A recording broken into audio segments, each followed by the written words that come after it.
राधे राधे भक्तों, हम कथा में श्रवण कर रहे हैं श्री संप्रदाय के आचार्य का चरित्र। आज कथा में श्रवण करेंगे श्री षटकोपाचार्य का चरित्र। तमिल वैष्णव संतों में महात्मा षटकोप का स्थान बहुत ऊंचा और आदर के योग्य गिना जाता है। इनका तमिल नाम नम्मालवार है और तमिल इन्हें जन्म सिद्ध वैष्णव मानते हैं। इनके प्रसिद्ध नाम षटकोपन और मारन भी हैं।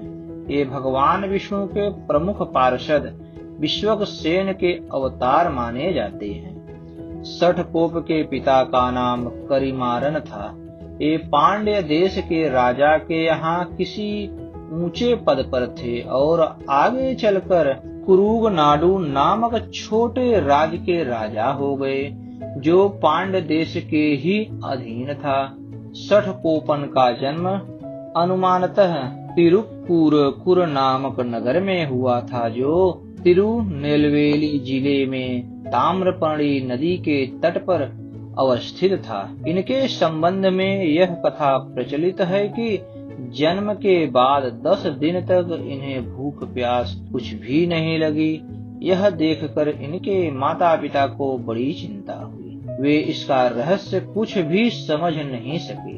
अंत में यही उचित समझा गया कि इन्हें भगवान के मंदिर में ले जाकर वहीं छोड़ दिया जाए। बस इस निर्णय के अनुसार इन्हें स्थानीय मंदिर के एक इमली के वृक्ष के नीचे छोड़ दिया गया।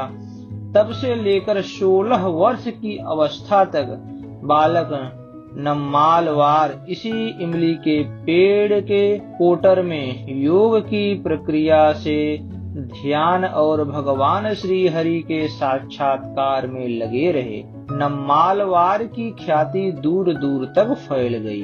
तिरुक्कोइलूर नामक स्थान के एक ब्राह्मण जो मधुर कवि के नाम से विख्यात थे, उस स्थान पर जा पहुँचे जहाँ ये बालक भक्त अपने भगवान श्री नारायण का ध्यान कर रहे थे। इतिहास यह है कि जब नम्मालवार जी ध्यान में मग्न थे, दयामय भगवान नारायण उनके सामने प्रकट हुए और उन्हें ओम नमो नारायणाय इस अष्टाक्षर मंत्र की दीक्षा दी। बालक षटकोप पहले से ही विशेष शक्ति संपन्न थे और अब तो वे महान आचार्य तथा धर्म के उपदेष्टा हो गए। कहते हैं कि नम्मालवार 35 वर्ष की अवस्था तक इस मर्तलोक में रहे और इसके बाद उन्होंने अपने भौतिक विग्रह को त्याग दिया। कहा जाता है इनके जीवन का अधिकांश भाग राधा भाव में बीता।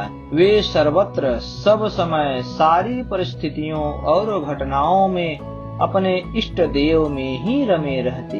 ये भगवान के विरह से रोते, चिल्लाते, नाचते, गाते और मूर्छित हो जाते थे। इसी बीच में इन्होंने कई भक्ति भावपूर्ण धार्मिक ग्रंथों की रचना की, जो बड़े विचार पूर्ण, गंभीर और भगवत प्रेरित जान पड़ते हैं। इनके प्रधान ग्रंथों के नाम तिरुविरुत्तम, तिरुवासिरियम, पेरिय, तिरुवंत और तिरुवायमोली है।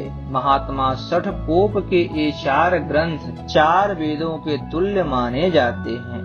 इन चारों में भगवान श्री हरि की लीलाओं का वर्णन है और ये चारों के चारों भगवत प्रेम से ओतप्रोत हैं। ग्रंथकार ने अपने को प्रेमिका के रूप में व्यक्त किया है और श्री हरि को प्रियतम माना है।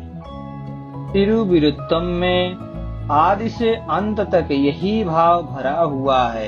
इनके ग्रंथों में से अकेले तिरुवायमोली में, जिसका अर्थ है पवित्र उपदेश, 1000 से ऊपर पद हैं।